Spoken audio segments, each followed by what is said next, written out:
Praise the Lord. भाई और बहनों, आप सभी को प्रभु यीशु मसीह में मेरा प्यार भरा नमस्कार। और आज हम देखने वाले हैं एक बहुत ही इंटरेस्टिंग, जो बहुत ही अच्छा टॉपिक है, और वो है कि यीशु मसीह ने नए नियम में जो चमत्कार किए हैं उनके बारे में। और जब भी चमत्कार की बात आती है तो हम लोग बहुत ही ज़्यादा क्यूरियस हो जाते हैं, सोचते हैं कुछ अनोखा होने वाला है, कुछ बहुत ही चमत्कारिक होने वाला है, कुछ ऐसा जो हमने कभी नहीं देखा, बहुत मज़ा आएगा। इस तरह की बातें हमारे मन में घूमने लग जाती हैं। और जो चमत्कार होता है वो हमेशा बहुत ही अलग हटके होता है। मतलब कि ऐसा नहीं कि जो कुछ नॉर्मल हो रहा है वो चमत्कार नहीं। चमत्कार ऐसा होता है जो जो नॉर्मल नहीं है। जैसे कि जो चमत्कार है वो सिर्फ़ और सिर्फ परमेश्वर के द्वारा ही किया जा सकता है।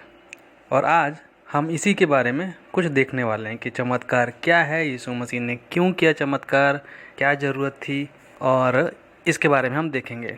तो इससे पहले कि हम आगे बढ़े, भाइयों बहनों, आपसे रिक्वेस्ट करना चाहता हूं कि अगर आपने ये चैनल को सब्सक्राइब नहीं किया है तो प्लीज़ सब्सक्राइब कीजिए, शेयर कीजिए और दूसरे भाई बहनों को, ताकि वो लोग भी ज़्यादा जान सकें और आने वाले वीडियोस को देख सकें और वो भी मसीह जीवन में आगे बढ़ सकें। तो पहला क्वेश्चन, जो पहला सवाल है वो ये है कि क्यों यीशु मसीह ने चमत्कार किए? ज़रूरत क्या थी इतने सारे चमत्कार करने की? तो हम देखेंगे, हम जाएंगे यूहन्ना की किताब अध्याय 20 और उसका 30 और 31। और यहाँ पे लिखा है, यीशु ने और भी बहुत चिन्ह चेलों के सामने दिखाए जो इस पुस्तक में लिखे नहीं गए, परंतु ये इसलिए लिखे गए हैं कि तुम विश्वास करो कि यीशु ही परमेश्वर का पुत्र मसीह है, और विश्वास करके उसके नाम से जीवन पाओ। तो यहाँ पर हमें ये पता चलता है कि यीशु मसीह ने जो चमत्कार दिखाए हैं उसका मतलब यही है ताकि जो अन्य जाति हैं या फिर जो भी उन पर विश्वास करते हैं उनको अनंत जीवन मिले, और साथ ही साथ जो है हम लोग उसके विश्वास के द्वारा हम भी एक अच्छी ज़िंदगी जी सकें। तो फिर ऐसा क्यों नहीं है कि या फिर जिस तरीके के चमत्कार प्रभु यीशु मसीह दिखाते थे आज क्यों नहीं हम देख पाते हैं? मैं उन चमत्कारों की बात नहीं कर रहा हूँ जो आप देखते होंगे, कुछ चमत्कार करने वाली जो मिनिस्ट्रीज़ हैं वहाँ पे दिखाए जाते हैं। मैं उन चमत्कारों की बात कर रहा हूँ जो यीशु मसीह दिखाते थे। मतलब क्या है इसमें, डिफरेंस क्या है? डिफरेंस ये है कि यीशु मसीह ने कभी भी ऐसा नहीं किया कि अगर कोई चमत्कार दिखा रहे हैं तो उसमें उनको बार बार बोलना पड़े। वो एक बार टच करते थे और एक बार बोलते थे और चमत्कार हो जाता था। दूसरी बात कि यीशु मसीह के जो चमत्कार हैं उनकी कैटेगरी जो है, मतलब वो हर चीज़ों का चमत्कार करते थे। लोगों को ठीक करना हो, चाहे जन्म के अंधे को आंखें लाना, ये चमत्कार आप कहीं नहीं देखेंगे। ये चमत्कार आपको कहीं देखने को नहीं मिलेगा कि कोई बचपन से अंधा है और फिर उसकी आंखें आ गई, या फिर बारिश हो रही है, यीशु मसीह ने बोला शांत हो जा, शांत हो गया, या फिर जो है 5,000 लोगों को खाना खिलाना है इतने कम खाने में, वो आप कहीं नहीं देख पाएंगे। तो चमत्कार जो परमेश्वर के द्वारा जो चमत्कार किए जाते हैं वो चमत्कार की बात हम कर रहे हैं। तो उस तरह के चमत्कार अब क्यों नहीं हैं? तो उसका सीधा सा जवाब हमने जैसे इसमें देखा वचन में, यूहन्ना अध्याय 20 के 30 और 31। तो 31 में क्या बताता है कि वो यही बता रहा है ताकि हम लोग विश्वास करें कि परमेश्वर का जो पुत्र है वो यीशु मसीह ही है, और उसके विश्वास के द्वारा, उसके ऊपर हम अगर विश्वास करेंगे तो हमें अनंत जीवन मिलेगा। तो जो चमत्कार है उस टाइम में उसका मकसद यही था कि लोगों को पता चले कि ये वही है जिसके बारे में पुराने नियम में बात की गई है, यही है वो मसीह। अब हम एक और देखेंगे वचन, यूहन्ना अध्याय 10 का 37 और 38। और यहाँ पे लिखा है, यदि मैं अपने पिता के काम नहीं करता तो मेरी प्रतीति ना करो, परंतु यदि मैं करता हूँ तो चाहे मेरी प्रतीति ना भी करो, परंतु उन कामों की तो प्रतीति करो, ताकि तुम जानो और समझो कि पिता मुझ में और मैं पिता में हूँ।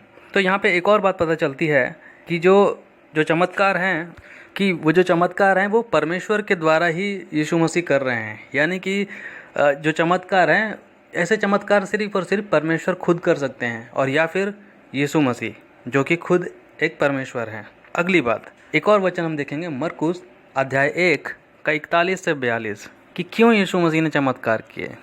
यहाँ पे लिखा है, उसने उस पर तरस खाकर हाथ बढ़ाया और उसे छूकर कहा कि मैं चाहता हूँ कि तू शुद्ध हो जाए, और तुरंत उसका कोढ़ जाता रहा और वो शुद्ध हो गया। तो यीशु मसीह ने चमत्कार इसलिए भी किया क्योंकि उन्हें लोगों पर बहुत तरस आता था। उनको देखे, उनकी प्रॉब्लम, उनकी परेशानी देखते थे तो उनका जो हृदय है वो दया से भर जाता था। जैसा यहाँ पे दिखाया है कि उन्होंने तरस आ गया उनको और उन्होंने उसे छुआ अपने हाथ से और बोला। तो यहाँ पे जो चंगाई है किस तरह से हो रही है? छू कर और बोल कर। और सिर्फ एक बार ही, ऐसा नहीं कि उसे बार बार रिपीट कर रहे हैं, बार बार उसी बात को रिपीट कर रहे हैं, या फिर अलग अलग तरीके से साइकोलॉजिकली यानी कि मनोवैज्ञानिक तरीके से प्रेशर डाल रहे हैं। ऐसा नहीं है, एक बार बोले और काम हो गया। और क्यों यीशु मसीह ने ये सब चमत्कार किए? क्योंकि यीशु मसीह लोगों की फ़िक्र करते थे। उनके लिए जो लोग हैं, जो उनकी भीड़ें हैं, वो बहुत ही ज़्यादा ज़रूरत थी उनकी, यानी कि बहुत ज़्यादा उनकी चिंता करते थे। तो सवाल उठता है कि क्या हम लोगों की चिंता करते हैं अपने आसपास, अपने मसीह भाई बहनों की, या फिर उन लोगों की जो खोए हुए हैं, ताकि वो भी प्रभु को जानें? चलिए कुछ मिरेकल देखते हैं कि यीशु मसीह ने क्या क्या मिरेकल किए हैं, क्या क्या चमत्कार किए हैं। अब इसमें कुछ ऐसे चमत्कार हैं जो सिर्फ़ और सिर्फ परमेश्वर ही कर सकते हैं। बहुत सारे लोग करते हैं अलग अलग तरह के चमत्कार या करने का दावा करते हैं, उसमें अन्य जातियों के लोग भी हैं और बहुत सारे ऐसे भी लोग हैं जो अपने आप को बोलते हैं कि वो मसीह की मदद से कर रहे हैं। तो देखिए, इसमें पहली श्रेणी क्या आती है कि यीशु मसीह जो है वो प्रकृति से संबंधित जो चीज़ें हैं उस पर भी कंट्रोल था उनका। प्रकृति से रिलेटेड मतलब जिसमें लोगों को सिखा समझा नहीं सकते कि भाई तुम एक्टिंग कर देना सही होने की, ऐसा कुछ नहीं है। जैसे कि जब तूफान आया और नाव डूबने लगी तो चेलों ने कहा कि प्रभु आप देखो हम लोग डूबने पर हैं, आप सो रहे हो। और फिर यीशु मसीह ने क्या कहा, उसको शांत किया, उसको डांटा और तूफान तुरंत थम गया। तो ये चीज़ें सिर्फ़ और सिर्फ परमेश्वर यानी कि यीशु मसीह ही कर सकते हैं और कोई नहीं कर सकता। दूसरी चीज़ जो है कि जो यीशु मसीह का पहला चमत्कार था, जहाँ पे वो शादी में गए थे और वहाँ पर जो दाखरस था यानी कि जो शराब थी वो कम पड़ गई, तो वहाँ पर उन्होंने पानी से दाखरस बना दिया। सो ये भी एक, पानी को आप ऐसा नहीं कर सकते क्योंकि वो नेचुरल चीज़ है, जिस फॉर्म में है उसी चीज़ में रहेगा, उसी फॉर्म में रहेगा या उसी टेस्ट में रहेगा। तो यहाँ पर भी यीशु मसीह ने क्या किया कि उसको वाइन में बदल दिया। अगली बात कि यीशु मसीह ने 5,000 लोगों को खाना खिलाया और एक बार 4,000 लोगों को भी खाना खिलाया अलग अलग जगहों पर। तो ये चीज़ें भी है कि ऐसा नहीं हो सकता कि अगर 10 रोटी बनी है तो उससे कोई ऐसा नहीं कर सकता कि आपके आंखों के सामने ही 10 का 1,000 रोटी कर दे, ऐसा नहीं है। तो वो चमत्कार अब नहीं है। अभी क्यों नहीं है ये हमने पहले ही देख लिया, क्योंकि चमत्कार इसलिए थे कि ताकि लोग विश्वास करें, और इसीलिए वो वचन हमारे लिए लिखे गए हैं कि उतना ही काफ़ी हम पढ़ के विश्वास करें और अपने जीवन को सुधारें। अब दूसरे चमत्कार हैं जहाँ पर यीशु मसीह ने बोलकर चमत्कार किए हैं, जैसे कि पतरस, उसकी सास को यीशु मसीह ने ठीक किया। उसके बाद फिर उन्होंने एक व्यक्ति को ठीक किया जिसको लकवा हो गया था, और फिर एक कोढ़ी को भी ठीक किया। और उसके साथ साथ उन्होंने एक विधवा थी जिसका बेटा मर गया था, उसने भी बहुत ज़्यादा उसने विनती की तो उसके बेटे को भी उन्होंने जिंदा किया। तो यीशु मसीह जो है उन्होंने जो चमत्कार किए हैं उसमें वो लोगों को छू कर और बोलकर ठीक कर देते थे एक बार में, और यही उनका तरीका था जब लोगों को ठीक करते थे या लोगों के लिए चमत्कार करते थे। अब इसमें हमारे लिए क्या है कि क्या हम छू पाते हैं लोगों को? मैं छूने की बात ये नहीं कर रहा हूँ कि आप फिजिकली किसी को छुओ, बट क्या हम किसी के मन को छू पाते हैं? क्या हम लोगों से मसीह के बारे में या सुसमाचार के बारे में बात कर पाते हैं? उस टाइम में ज़रूरत ये थी कि चमत्कार दिखाए बिना लोग विश्वास नहीं करते कि एक गलील में एक कारपेंटर का बेटा क्या वो मसीह हो सकता है। तो वहाँ पे ज़रूरत थी कि चमत्कार दिखाया जाए और लोगों को विश्वास आए, वो पुराने नियम से उसको रिलेट कर सकें। लेकिन आज हमारे पास शास्त्र है, नया नियम, पुराना नियम, पूरी बाइबल है। तो आज हमारे लिए चमत्कार ये है कि हम प्रभु की आज्ञा मानें, और सबसे बड़ी जो आज्ञा ये है कि लोगों को बचाया जाए, लोगों तक सुसमाचार पहुँचे, प्रभु यीशु मसीह का प्रेम उन तक पहुँचे, चाहे वो मसीह भाई बहन हैं या फिर गैर लोग हैं। सबके लिए ज़रूरत है कि वो लगातार सीखते रहें और आगे बढ़ते रहें। और अब कहीं पर भी देखेंगे कि यीशु मसीह जो है चमत्कार ऐसे ही नहीं करते हैं कि बिना किसी बात की, वो हमेशा तभी करते हैं जहाँ पर सच में बहुत ज़रूरत है। ऐसा नहीं कि कोई चाहता है कि आप मेरे लिए कुछ करके दिखाओ, कुछ चमत्कार, एक तो मुझे अच्छा लगेगा, नहीं, जहाँ पर सच में ज़रूरत थी वहीं पर किया उन्होंने चमत्कार। जैसे कि वहाँ शादी में, वहाँ ज़रूरत थी, बहुत सारे मेहमान आए थे, तो उनकी मम्मी ने रिक्वेस्ट किया और फिर उन्होंने वो काम किया। दूसरी चीज़, जहाँ पर तूफ़ान आ रहा था वहाँ पे ज़रूरत थी, अगर वो शांत नहीं करते तो सारे डूब जाते हैं उनके चेले के साथ, तो वहाँ भी उन्होंने किया। फिर लोग जहाँ पे भूखे थे उनके पीछे पीछे चले जा रहे हैं, वो लोग कई दिनों से भूखे थे, उनको खिलाना ज़रूरी था। फिर आगे जहाँ पे वो विधवा का बेटा मर गया था, वो ज़रूरत था, उसके पास कोई नहीं था, वो अकेली विधवा थी, कोई उसकी देखभाल करने के लिए नहीं था, तो वहाँ पर ज़रूरत थी। यीशु मसीह ने देखा, उसके आंसुओं को देखा, वो रिक्वेस्ट करने लगी, और फिर प्रभु यीशु मसीह ने चमत्कार किया।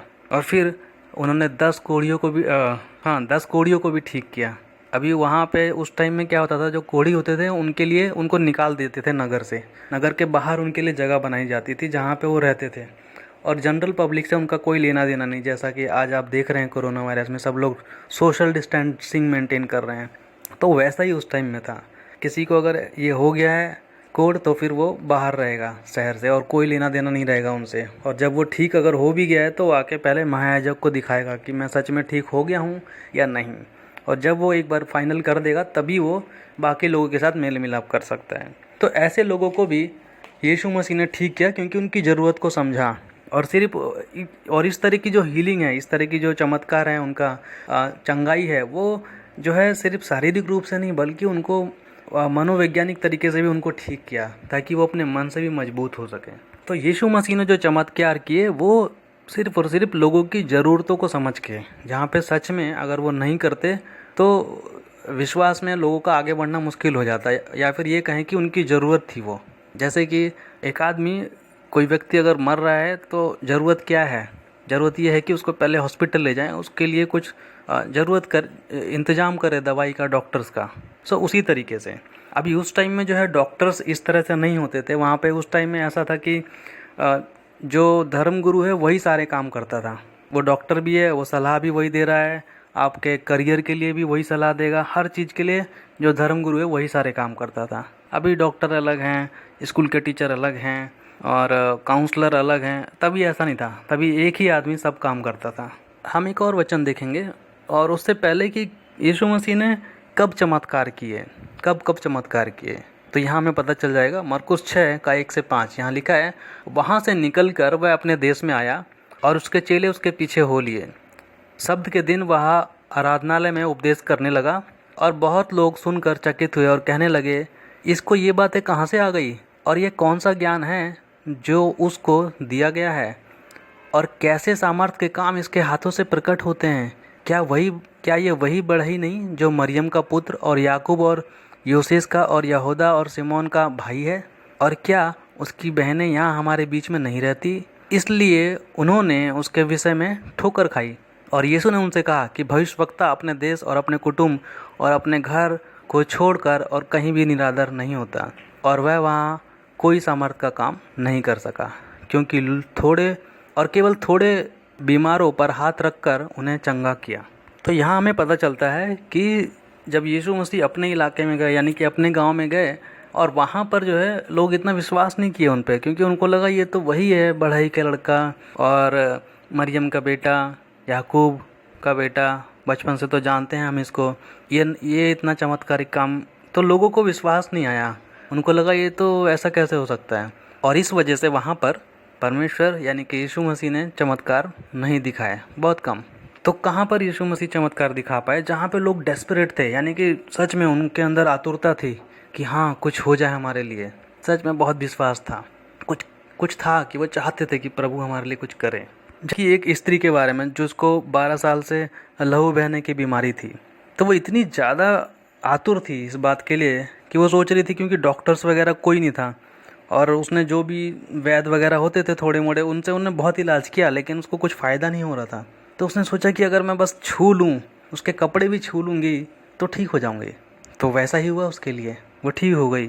फिर दूसरी तरफ हम देखेंगे कि जो बरतुलमेस था, अंधा था वो, और वो बार बार बोले जा रहा था यीशु मसीह मुझे ठीक कर दो, बार बार वो उसके नाम की दुहाई दे रहा था, है ना, कि दाऊद के बेटे मुझ पर दया करो। तो क्या हुआ, बार बार, यानी कि वो बहुत आतुर था ठीक होने के लिए, विश्वास के साथ वो एकदम पीछे पड़ गया था, प्लीज़ प्लीज़ कर दो। और फिर यीशु मसीह ने उसके विश्वास और उनके आतुरता को देख के कि सच में, और फिर उन्हें ठीक किया। और इसी तरीके से हम देखेंगे कि जो रोमन साम्राज्य का एक सरदार था, तो उसका भी एक सेवक था, एक नौकर था जो कि बीमार पड़ गया, और वो उसको बहुत पसंद करता था क्योंकि शायद वो बहुत अच्छा नौकर था। तो यहाँ पर क्या है कि वो यीशु मसीह के पास आता है कि मेरे इस नौकर को ठीक कर दो। नॉर्मली अगर आप देखेंगे तो कभी कोई नौकर के लिए, खासकर उस टाइम में, कोई इतना दिखाता नहीं था, नौकर को नौकरों की तरह ही रखा जाता था। लेकिन वहाँ पे देख रहे हैं कि एक मालिक, वो भी छोटा मोटा मालिक नहीं है, वो रोमन्स का सरदार है। रोमन्स उस टाइम में यहूदियों पर राज कर रहे थे, तो वो आके रिक्वेस्ट कर रहा है कि इसको ठीक कर दो। तो वहाँ पर उन्होंने देखा कि कितना मन है लोगों का, कितना अच्छा मन है, और सच में वो लोग बहुत ही आतुर हैं और विश्वास करना चाहते हैं। उनको पता है कि ये सिर्फ यीशु मसीह कर सकते हैं, और फिर उन लोगों के लिए कर दिया प्रभु यीशु मसीह ने चमत्कार। अब हमें पता है यीशु मसीह ने इतने चमत्कार किए, इतने लोगों को ठीक किया, तो इस पूरी स्टडी का मतलब क्या है? सो भाई और बहनों, यहाँ पर इस पूरी स्टडी का सिर्फ जो मतलब है, या फिर जो मैं समझाना चाह रहा हूँ, वो ये कि क्या हम भी यीशु मसीह की तरह लोगों को हेल्प कर रहे हैं? यीशु मसीह परमेश्वर के पुत्र हैं। उनके पास जो ताकत थी और जो उनको दिया गया था, उन्होंने वो सब कुछ उसी तरीके से किया। क्या आज हम लोगों को जब देखते हैं सच में बहुत ज़्यादा ज़रूरत में, क्या उनको मदद कर पाते हैं हम? यीशु मसीह जो करते थे, कर सकते थे, वो उन्होंने सारा किया, हर चीज़ की। क्या हम आज कर पा रहे हैं? आज हमें ये देखना है, क्या हमारे आसपास हमारे मसीह भाई बहन जो ज़रूरत में हैं, क्या हम उनको मदद कर पा रहे हैं? क्या हमारे आसपास कोई ऐसे लोग हैं जो मसीह नहीं हैं लेकिन उनको प्रेयर की ज़रूरत है, तो क्या हम उनके लिए प्रार्थना कर रहे हैं? क्या ऐसे लोग हैं जो सच में हमें देख रहे हैं कि वो सच में मजबूरी में हैं और हम कर सकते हैं, ज़्यादा नहीं तो थोड़ा, लेकिन क्या हम कर रहे हैं? क्योंकि आज हमारे लिए भी ज़रूरत यही है कि हम जहाँ भी देखें कि लोग सच में आतुर है, जो सच में ज़रूरतमंद हैं, उनको मदद करें, क्योंकि ये भी एक मसीह का आचरण है। अभी जितने लोगों को मसीह ने उस टाइम में, प्रभु यीशु मसीह ने चंगा किया, उनके बारे में बाइबल में कहीं और बाद में बात नहीं होती कि वो उनके पीछे थे, उनके चेले बने कि नहीं। लेकिन यीशु मसीह ने परमेश्वर के काम को लगातार आगे बढ़ाया। तो हमें भी एक मसीह होने के वजह से हमें चाहिए कि हम भी अपने मसीह भाई बहनों का विशेषकर ख्याल रखें, और साथ ही साथ उन अन्य जातियों को भी जो सच में डेस्परेट, यानी कि सच में आतुर हैं, सच्चाई को ढूंढ रहे हैं, या फिर प्रभु में आना चाहते हैं, उन सब के लिए हमें चाहिए कि हम उनको भी ज़रूरत जब देखें तो मदद करें। और यही है मसीह का स्वभाव। उम्मीद करता हूँ कि हमने ज़रूर इससे कुछ सीखा होगा। और सच में ये बहुत ही आनंद की बात है कि हम मसीह के चमत्कारों को देखते हैं तो बहुत अच्छा लगता है। और सच में ये बहुत ही अच्छी बात है कि हम प्रभु यीशु मसीह के पीछे चलने वाले लोग हैं। तो भाइयों बहनों, बने रहिए, आगे मैं और कुछ वीडियो लेके आता रहूँगा। और अगर आपने सब्सक्राइब नहीं किया है तो प्लीज़ सब्सक्राइब कीजिए चैनल को, शेयर कीजिए और लोगों को। अगर आपके कुछ सुझाव हैं तो ज़रूर कमेंट बॉक्स में लिखिए। और तब तक के लिए मैं विदा लेता हूँ। परमेश्वर की आशीष आप सब पर बनी रहे। आमीन।